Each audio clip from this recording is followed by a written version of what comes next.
प्यारे बच्चों, कैसे हैं आप। उम्मीद करता हूँ आप स्वस्थ और कुशल मंगल से होंगे। तो स्वागत है आप सभी का एक बार फिर से आपके अपने एजुकेशनल चैनल पर। और आप हैं एजुकेशनल गुरुजी आशीष के साथ। ऑनलाइन स्टडी चल रही है। वर्कशीट नंबर है 16 और सब्जेक्ट है हिंदी, कक्षा है 9th। अगर आप 9th क्लास के हैं तो ये वीडियो आप पूरी जरूर देखिए। प्यारे बच्चों, जरूरी बात इंपॉर्टेंट ये है कि ये जो वर्कशीट है आपके लिए जो भी आ रही है ऑनलाइन, वो एक खाना पूर्ति नहीं है, बल्कि बहुत बड़े कॉन्सेप्ट को समझाने के लिए आपके लिए रखी गई छोटे छोटे पार्ट में।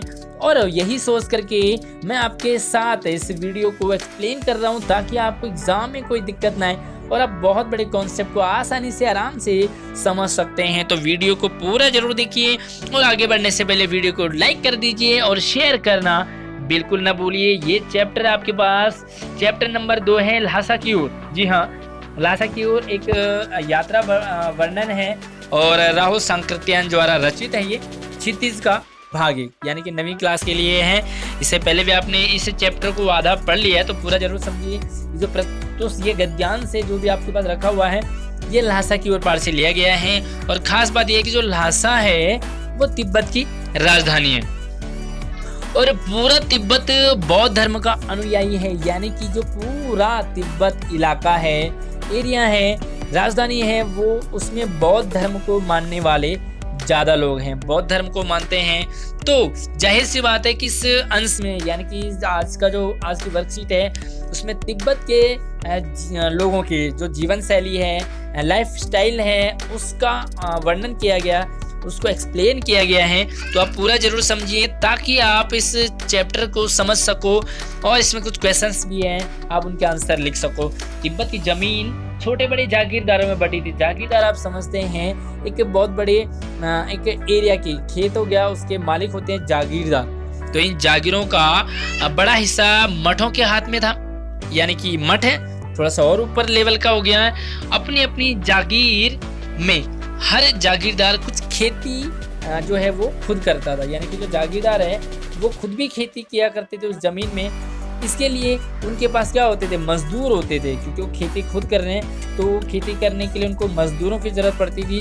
और मजदूर भी उनको एक तरह से डेली वेजेस पे यानी कि वो बेगार में पैसे में मिल जाते हैं, जो कि खेती होती है। और खेती का जो इंतजाम है यानी कि अरेंजमेंट करना, देखभाल करना, खेत में क्या चाहिए, किस चीज़ की चाहिए, सारा सामान का जो अरेंजमेंट है वो वहाँ कोई भिक्षु भेजा जाता था। यानी कि जो जागीर है, जागीर का काम करते कौन है, मजदूर करते हैं।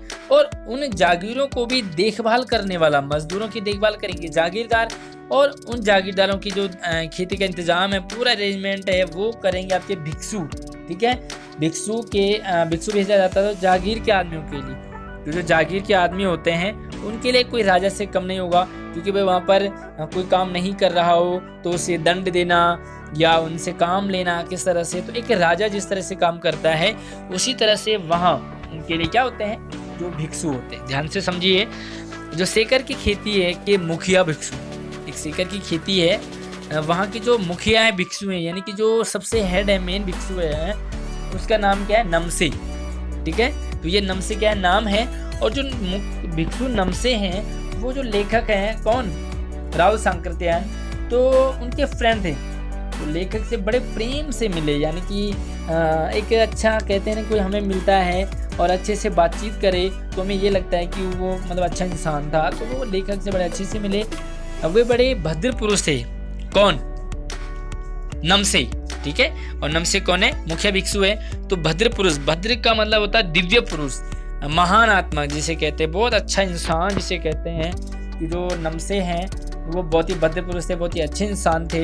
हालांकि ऐसा नहीं था कि उन्हें कुछ भी ख्याल करना चाहिए, मतलब कि बहुत अच्छे इंसान होते तो सबका ख्याल वो मतलब कर लेते थे। यहाँ एक अच्छा मंदिर भी था। ठीक है, उस एरिया में एक मंदिर था जिसमें कंजूर थी। कंजूर क्या है, यहाँ पर ध्यान से समझिए आप। कंजूर क्या है, बुद्ध वचन अनुवाद। यानी कि गौतम बुद्ध, पहले भी बताया आपको कि जो तिब्बत है वो बौद्ध धर्म का अनुयायी है। और उस कंजूर में, ठीक है, वो बुद्ध वचन यानी कि जो गौतम बुद्ध ने जो भी बातें लिखी हैं, जो भी वचन थे उनका अनुवाद था। और अनुवाद आप जानते हैं ट्रांसलेट। तो जैसे कि अगर उसमें जो गौतम बुद्ध ने जो अपने वचन लिखे थे, जो अच्छी बातें लिखी थी, वो किसी दूसरी लैंग्वेज में, माना कि वो इंग्लिश में, तो उनका अनुवाद अब हिंदी में कर दिया। तो यहाँ पर जो कंजूर है वो गौतम बुद्ध के जो वचन थे उनका अनुवाद है। तो हस्तलिखित यानी कि हाथ से लिखी गई थी 113 पोथियां, ठीक है। तो उस मंदिर में क्या रखी गई थी? कंजूर रखी गई थी। कंजूर क्या है? बुद्ध वचन का जो अनुवाद है, और वो 113 पोथियां रखी गई थी। लेखक का आसन भी वहीं लगा था, यानी कि लेखक भी वहीं बैठ गया। वह बड़े मोटे कागज पर अच्छे अक्षरों में लिखी हुई थी। कौन? ये पोथियां जो कंजूर है। एक एक पोथी है, वो इतना हैवी वेट था उनमें कि वो 15 सेर, जैसे हम किलो कहते हैं ना, इसी तरह से एक क्वांटिटी होती है सेर भी, तो वो 15-15 सेर से वेट होता है, कम नहीं। पोथी मतलब किताब, मोटी मोटी जो किताब होती है उसे पोथी कहते हैं। जो सुमति है, तो यहाँ पर आप सुमति को जानते होंगे कि सुमति कौन है? वो लेखक के दोस्त हैं, ठीक है, ध्यान रखिए। सुमति लेखक के दोस्त हैं और एक लड़का है। उसके पास वो अपने यजमानों के पास जाने के लिए पूछा, लेखक से पूछा कि भाई मैं थोड़ा सा अपने एरिया में जा रहा हूँ, यजमानों से मिलता हूँ। तो लेखक ने भी मना नहीं किया, क्योंकि लेखक उस समय पुस्तक पढ़ने में मग्न हो गए थे। यानी कि जब सुमति ने कहा कि मैं अपने यजमानों के पास उनसे हालचाल पूछने मिलने जा रहा हूँ, तो लेखक ने मना नहीं किया, क्योंकि वो उस समय किताबें पढ़ रहे थे। तो कभी इंटरेस्टिंग कोई कहानी आती है तो हमें पता नहीं होता, मतलब हमसे कोई क्या पूछ रहा है, इसलिए उन्हें जाने के लिए कह दिया। यानी कि उन्होंने कहा कि तुम जाओ, तब तक मैं किताबें पढ़ लेता हूँ। किसने? लेखक ने कहा सुमति को। दूसरे दिन वे गए तो लेखक को लगा कि 2-3 दिन लगेंगे, है ना, लेखक को लगा, परंतु वह इसी दिन दोपहर को वापस लौट आए। तो लेखक को लगा कि 2-3 दिन इसे लगेंगे वहां जाने में, तब तक मैं किताबें पढ़ लेता हूँ। लेकिन वो उसी दिन वापस लौट आए। तिंगरी गांव वहां से बहुत दूर नहीं था, नजदीकी था। लेखक ने नमसे से विदा ली और चल पड़ी। तो लेखक जो नमसे के पास बैठे हुए थे, और आपको पता है कि नमसा कौन है।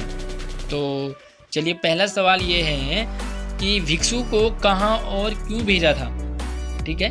तो पहली बात है कि भिक्षु को कहाँ भेजा, और दूसरी बात है क्यों भेजा।